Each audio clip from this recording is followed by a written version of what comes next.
The topic for today is getting back up to speed after you've taken a break from training. There's a number of reasons you might want to take a break. First off, well, where I'm at, around the Midwest, there'll be a few months during the colder months of the year, the winter time, where I won't want to be outside anyway. Snow happens. There was a week or so where it was negative 15 to 20-ish, wind chill for several days. It's just, I'm not going to be outside. I wouldn't go to the range. It wouldn't even be productive to go. I can go to an indoor range some, but it's still just, it's not the same as actual dedicated training. So, in my previous years where I shot competitively a lot, I would take several months off of the year. Normally, the last match of the year that I'd care about would be in October, probably, maybe November, somewhere in there. Nationals used to be around the end of the year. And so by then, I wouldn't have anything major coming up for several months. So I could take November, December, January off, or maybe December, January off, or January, February, whatever, depending on when it was starting to get cold and how I was feeling, whatever I had going on. But just taking a few months off was a really good thing. For people that live in areas of the country where it's always nice, it doesn't have to be too cold or miserable to go outside, or it could be too hot to go outside just to take a break and step away.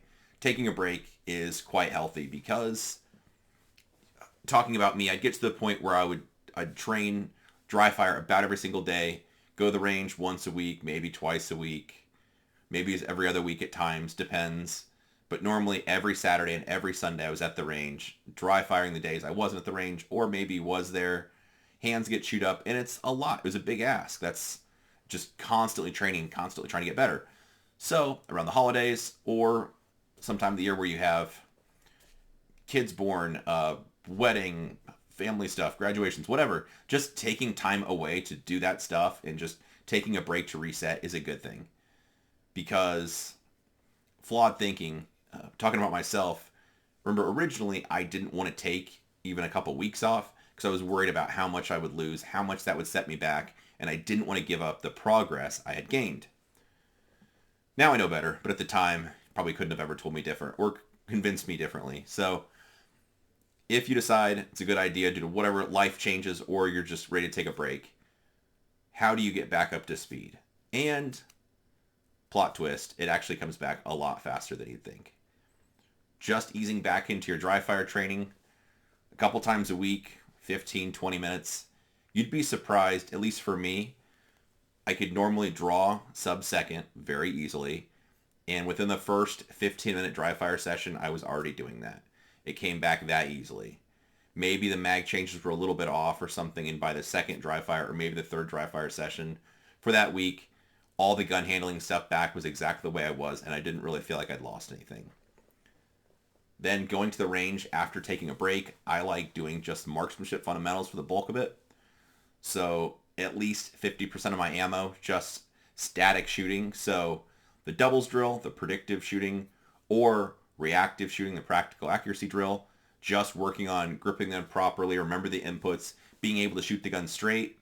Then after that, a mix of something where it's a couple cones, maybe you whack a couple targets for one cone, run to the other cone, shoot a couple targets, something with a vision barrier, hit a few targets, walking across something while the gun's up, shooting more targets while you walk into another position, something along those lines. Or just a vanilla like target transitions, just from a spot, two, three, four, five targets, just varying depths, distances, and difficulties, and then just left to right, right to left, or pick a different target to shoot first. Just getting used to shooting and moving the gun around between targets. Within a week of dry fire, one or two range trips, most people feel like they're back exactly where they were before they left. And you're also fresh. You're able to deal with family stuff, life stuff, just reorganizing your gear, loading ammo, whatever you need to. And so it gets to the point where the stuff's not dragging on you as much because you can kind of reset. But getting back up to speed comes a lot faster than you think. In the years that I would take an off season, I don't think I ever lost anything. Right? You know, at the time I was really worried I'm not going to be able to do this again.